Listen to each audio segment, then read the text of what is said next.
Nananatiling buhay ang mahigit 4 na siglong debosyon ng mga deboto ng Poong Jesus Nazareno.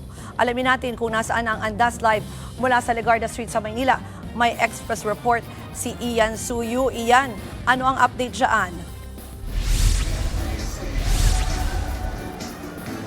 Alam mo Ruth, magkakahalo na nga yung nararamdaman ng mga deboto na pagod, puyat at gutom sa mga oras na ito. Sa ngayon kasi, kakalampas pa lamang ng Palangka Street ng mismong andas ng Poong Jesus Nazareno.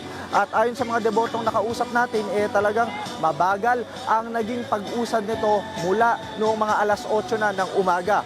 Kahit tirik na tirik ang araw at sabay-sabay nang nakakaramdam ng pagod at gutom, desidido pa rin sa paghihintay yung mga kapatid nating deboto na namamanata para kay Jesus Nazareno. Konting backtrack lang muna tayo sa naging timeline nung pag-andar ng andas. Alas 4 yung punto mula nang lumabas ito sa may Quirino Grandstand. Naging mabilis yung usad nito sa unang 2 oras, pero nagsimula na itong matagalan pagdating sa may Finance Road kung saan nga makailang ulit itong nag-atras abante.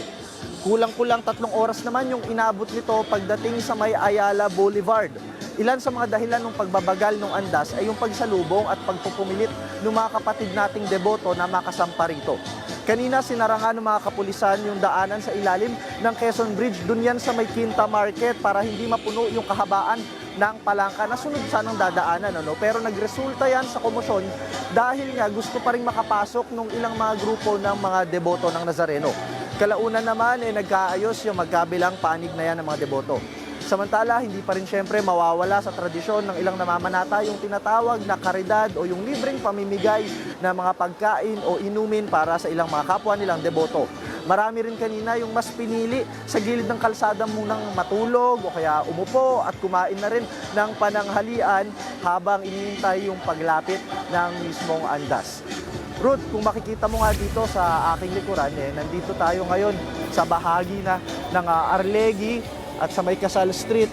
Dumadami na po yung mga kababayan natin na nandito at namamanata. May iba kayong makikita, may mga nakaupo sa gilid, meron naman sa mga pavement, sa mga sidewalk, ay naglatag na rin ng kani-kanilang mga higaan. Meron din mga nagbebenta syempre ng mga damit na may tatak ng mukha ni Nazareno, ni Jesus Nazareno at mga bandana, pati na rin mga laruan para sa mga bata. So talagang buhay na buhay yung pagiging pista ng Poong Jesus Nazareno dito at hinihintay pa rin nila, matyaga yung kanilang paghihintay dito para makita at malapitan yung andas at makapagdasal para sa kanilang mga pamilya at mahal sa buhay.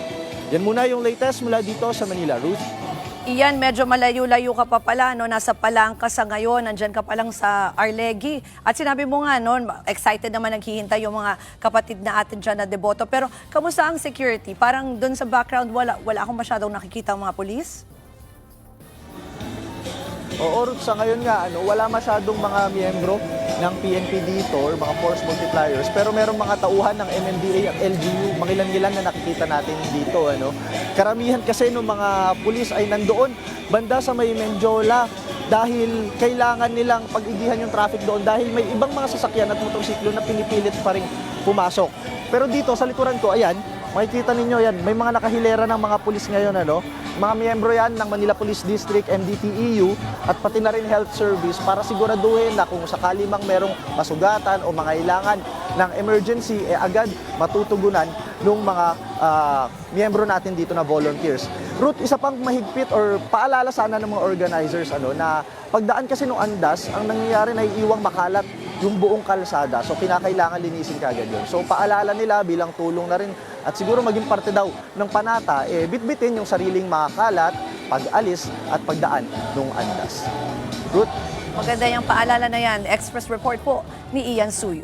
Mga kapatid, Ruth Cabal po, para sa mabilis na pasada ng mga balitang dapat niyong malaman, mag-follow at mag-subscribe sa social media pages ng News 5.